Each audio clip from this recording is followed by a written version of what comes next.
ازيكم يا سكاكر، عاملين ايه؟ يا رب تكونوا بخير. اهلا وسهلا بيكي. لو انت لسه بتتفرجي جديد في قناتي او جايه من عن طريق الفيديو، وجودك شرف ليا طبعا وعلى راسي من فوق. لو انت بنوته وعلى وش جواز فلازم تسمعي الكلمتين دول. بس اول حاجه، ما تنسيش اختك في اللايك والكومنت والشير والاشتراك وتفعيل زر الجرس عشان يوصلك كل جديد من قناتي وتستفادي وتفيدي غيرك.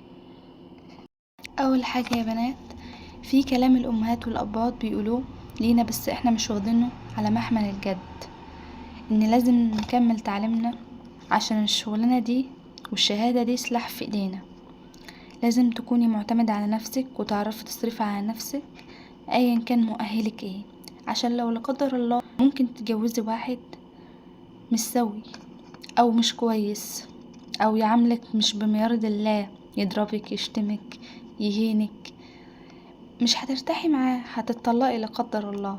هتقولي لي بابا وماما ربنا يخليهم مش هيعوزوني حاجه.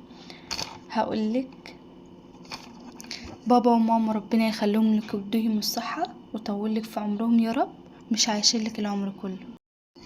لازم ان انتي تتعلمي تعتمدي على نفسك في اي حاجه. ان شاء الله يا ربي في تجاره بسيطه تجيبي شويه حاجات وتبيعيهم من بيتك، عشان لو وقعتي تعرفي تسندي نفسك بنفسك، عشان محدش هينفعك والله مهما كان قريب منك.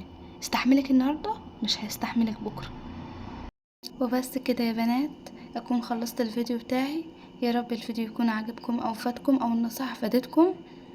ولو عايزين انزل محتوى عن بيت العيله، لو انت هتتجوزي في بيت عيله اعملي لي تم في الكومنتات.